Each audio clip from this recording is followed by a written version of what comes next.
Course Bhojpur में मैं कुमारी श्वेता आप सबका स्वागत करती हूँ।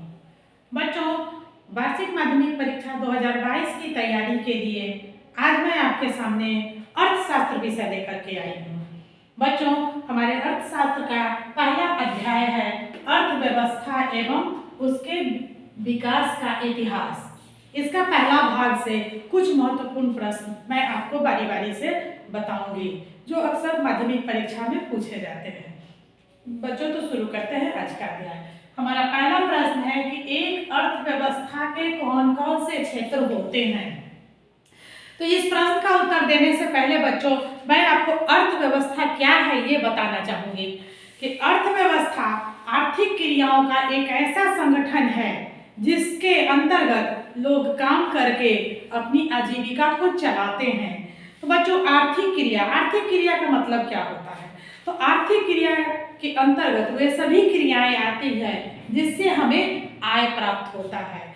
यानी कि जैसे उदाहरण के तौर पे ले लीजिए कि एक शिक्षक बच्चों को पढ़ा करके आय प्राप्त करता है, एक किसान खेतों में काम करके मजदूरी के द्वारा आय प्राप्त करता है, एक मजदूर कारखानों में काम करके आय प्राप्त करता है। इस तरह से बहुत सारी ऐसी क्रियाकलाप होती है जिसको करने के बाद मनुष्य को आय प्राप्त होती है और उस आय के जरिए वे अपने आजीविका को चलाते हैं। इस प्रक्रिया को आर्थिक क्रिया कहते हैं और यही हमारे अर्थव्यवस्था का स्वरूप होता है। तो हमारा प्रश्न है कि अर्थव्यवस्था के कौन कौन से क्षेत्र होते हैं। इसका उत्तर होगा बच्चों कि एक अर्थव्यवस्था का वर्गीकरण प्रायः दो दृष्टियों से किया जाता है। एक है स्वामित्व के आधार पे और दूसरा है व्यवसाय के आधार पे। बच्चों, स्वामित्व के आधार पे दो प्रमुख क्षेत्र होते हैं अर्थव्यवस्था के। एक होता है निजी क्षेत्र और दूसरा होता है सार्वजनिक क्षेत्र। और व्यवसाय के आधार पर इसके तीन प्रमुख क्षेत्र होते हैं। एक प्राथमिक क्षेत्र, दूसरा द्वितीयक क्षेत्र और तीसरा होता है तृतीयक क्षेत्र। बच्चों, प्राथमिक क्षेत्र के अंतर्गत कृषि आता है। कृषि के अलावे प्राथमिक क्षेत्र के अंतर्गत पशुपालन, मत्स्य पालन, फल एवं सब्जी का उत्पादन, जंगली वस्तुओं का निर्माण इत्यादि आता है। द्वितीय क्षेत्र के अंतर्गत उद्योग आते हैं। द्वितीय क्षेत्र को औद्योगिक क्षेत्र भी कहा जाता है। इसके अंतर्गत खनिज व्यवसाय, खनिज उद्योग और इन सब जनोपयोगी सेवाएं ये सब आते हैं द्वितीय क्षेत्र के अंतर्गत। और तृतीय क्षेत्र जो होता है, तृतीय क्षेत्र के में प्राथमिक और द्वितीय क्षेत्र का मिला जुला स्वरूप होता है और इसलिए इसको सेवा क्षेत्र कहते हैं। इसके अंतर्गत बैंक, बीमा, परिवहन, संचार ये सब चीज तृतीय क्षेत्र के अंतर्गत आता है और यही तृतीय क्षेत्र के जो है वो प्राथमिक और द्वितीय क्षेत्र की सहायता प्रदान करता है, इसलिए इसको सेवा क्षेत्र भी कहा जाता है। बच्चों, हमारा दूसरा प्रश्न है कि अर्थव्यवस्था के विभिन्न प्रकारों की विवेचना करिए। यानी अर्थव्यवस्था कितने प्रकार के होते हैं। बच्चों, विकास के आधार पे अर्थव्यवस्था दो तरह के होते हैं। एक विकसित अर्थव्यवस्था और दूसरा होता है विकासशील अर्थव्यवस्था। विकसित अर्थव्यवस्था का मतलब हुआ वैसा जगह जहाँ पे हर चीज का विकास हो चुका है और विकसित अर्थव्यवस्था का मतलब होता है कि अभी विकास जो है वो क्रम बाय क्रम चल रहा है, आगे की ओर धीरे धीरे बढ़ रहा है, इसलिए उसको विकासशील अर्थव्यवस्था कहते हैं। स्वामित्व के आधार में अर्थव्यवस्था के तीन भाग होते हैं। पूंजीवादी अर्थव्यवस्था, समाजवादी अर्थव्यवस्था और मिश्रित अर्थव्यवस्था। तो ये था अर्थव्यवस्था के प्रकार। अब हमारा अगला प्रश्न है कि मिश्रित अर्थव्यवस्था क्या है। मिश्रित अर्थव्यवस्था से आप क्या समझते हैं? तो बच्चों, मिश्रित अर्थव्यवस्था पूंजीवाद एवं समाजवाद इन दोनों अर्थव्यवस्था के बीच का मार्ग होता है और इस प्रकार की अर्थव्यवस्था जो है वह निजी उद्यम या सरकार दोनों के द्वारा संचालित होती है। यानी मिश्रित अर्थव्यवस्था में लोग खुद भी निजी स्वामित्व के आधार पर भी संचालित करते हैं और सरकार के द्वारा भी संचालित किया जाता है। इसके अंतर्गत अर्थव्यवस्था के कुछ महत्वपूर्ण क्षेत्र जो होते हैं वो सरकार के अधीन होते हैं और शेष जो बच जाते हैं वह निजी उद्यम के हाथ में चले जाते हैं। इस व्यवस्था को हम पूंजीवाद एवं समाजवाद के बीच का स्वर्णिम मार्ग कह सकते हैं। यानी कि ये जो अर्थव्यवस्था है वो पूंजीवाद और समाजवाद के बीच का एक स्वर्णिम मार्ग होता है।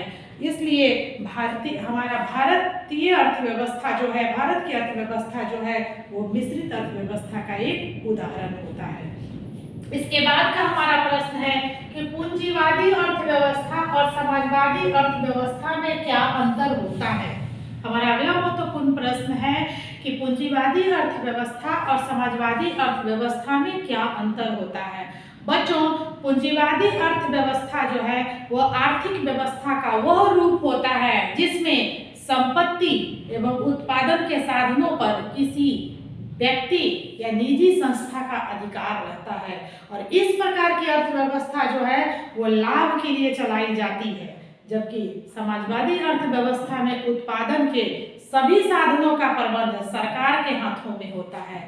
यह सामाजिक कल्याण के उद्देश्य से चलाई जाती है। तो स्पष्ट है बच्चों कि पूंजीवादी अर्थव्यवस्था जो है वह निजी लाभ के लिए चलाया जाता है, जबकि समाजवादी अर्थव्यवस्था जो है वो पूरे सामाजिक कल्याण के उद्देश्य से चलाई जाती है। यही पूंजीवादी अर्थव्यवस्था और सामाजिक अर्थव्यवस्था में अंतर है।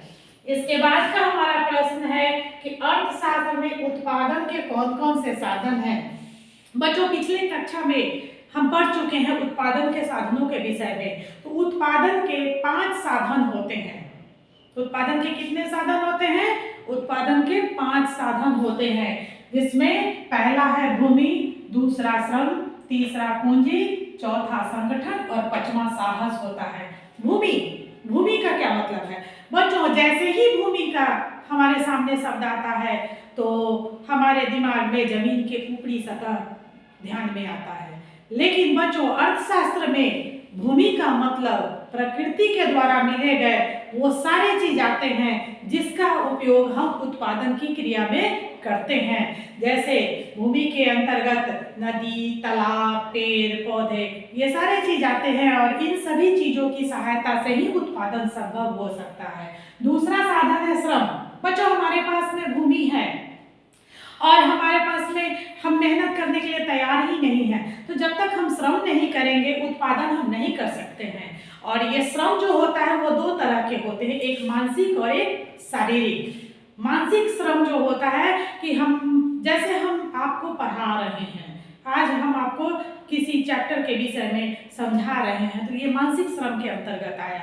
लेकिन शारीरिक श्रम हो गया एक किसान का खेत में काम करना, और ये दोनों चीज होगा तभी हम आय प्राप्त करेंगे और उत्पादन तभी संभव होता है। इसके बाद पूंजी, तीसरा हमारा साधन है पूंजी। बच्चों, भूमि भी है, मेहनत करने के लिए भी हम तैयार हैं, और हमारे पास में पूंजी ही नहीं रहेगा तो उत्पादन संभव नहीं है, क्योंकि उत्तम बीज, खाद, रासायनिक उर्वरक, इसके अलावे नई तकनीक के मशीन, सिंचाई के साधन, ये सब चीज के लिए पूंजी की जरूरत होती है, और पूंजी नहीं होगा तो उत्पादन संभव नहीं होगा। इसलिए पूंजी को भी उत्पादन का एक साधन माना गया है। इसके बाद चौथा साधन है संगठन। संगठन का मतलब क्या हुआ कि कम पूंजी में भी किस तरह से हम योजना बनाएं और ताकि उत्पादन जो है वो सही ढंग से बेहतर हो सके, इसके लिए एक संगठन की जरूरत होती है, और जो इस तरह का संगठन बनाता है उसको संगठनकर्ता कहते हैं। और इससे अगर एक योजना के तहत अगर हम उत्पादन क्रिया में भाग लेंगे तो स्वाभाविक है कि उत्पादन बहुत ही अच्छा होगा। और 5वां है साहस। सुनने में ही लग रहा है, नाम आपको समझ में आ रहा होगा कि साहस होता क्या है। साहस का मतलब उत्पादन जो होता है काफी जोखिम भरा होता है। यदि हम कभी उत्पादन की क्रिया में नुकसान भी होता है तो कभी लाभ भी होता है। तो यदि हम पहले ही हिम्मत हार लें कि उत्पादन के लिए हम पूंजी लगाते हैं, खेती के लिए हम पूंजी लगाते हैं, और यदि हमारी फसल अच्छी नहीं हुई तो सारा पैसा हमारा बेकार चला जाएगा, तो ये सोच लेंगे तो हम कोई काम नहीं कर पाएंगे। तो बच्चों, इसके लिए साहस होना चाहिए कि जो होगा सो देखा जाएगा, लेकिन हम अपना काम करेंगे। हो सकता है हमको जितना लगाए हैं पूंजी उसका दुगना हमको फायदा हो जाए। तो इस जोखिम को वहन करता है वैसे लोगों को साहसी कहा जाता है। और जब तक हम साहस नहीं जुटाएंगे, आगे नहीं बढ़ेंगे, उत्पादन संभव नहीं हो पाएगा। इसलिए साहस भी उत्पादन के प्रमुख 5 साधनों में से एक साधन है। इतना तक समझ में आ गया बच्चों। अब हमारा अगला प्रश्न है कि आधारभूत संरचना किसे कहते हैं। आधारभूत संरचना क्या होता है बच्चों? आधारभूत संरचना पर ही अर्थव्यवस्था की अधिरचना खड़ी होती है, यानी कि पूरी अर्थव्यवस्था जो है वो आधारभूत संरचना पर ही टिकी हुई है। यह अर्थव्यवस्था की एक तरह से नींव होती है। बिजली, सड़क, पानी, परिवहन एवं दूर संचार की सुविधा के बिना आधुनिक समय में उत्पादन बढ़ाने में इसकी कोई उत्पादन जो है ये सब चीज़ों की सुविधा के बिना जो है उत्पादन संभव नहीं है, और इसके उत्पादन बढ़ाने में इन सब चीज़ों की महत्वपूर्ण भूमिका होती है। जीवन स्तर को उठाने में भी प्रत्यक्ष रूप से ये सब चीज़ें जो है वो सहायक होती है। इसी को हम लोग आधारभूत संरचना कहते हैं। इसके बाद हमारा अगला प्रश्न है कि आर्थिक विकास का क्या अर्थ है। आर्थिक विकास क्या है और आर्थिक विकास को प्रभावित करने वाले घटक कौन कौन से हैं, समझावें। आर्थिक विकास क्या है बच्चों? आर्थिक विकास 2 शब्दों से बना है, एक आर्थिक और दूसरा विकास। इसके अंतर्गत सभी मानवीय, पूंजीगत तथा प्राकृतिक एवं तकनीक संसाधनों का विकास शामिल किया जाता है। इसी को आर्थिक विकास कहते हैं। और आर्थिक विकास को प्रभावित करने वाले कारकों में जनसंख्या की मात्रा, पूंजी का निर्माण, तकनीकी विकास इत्यादि है। और इन्हीं घटकों को आर्थिक विकास के निर्धारक तत्व या फिर आधार कहा जाता है।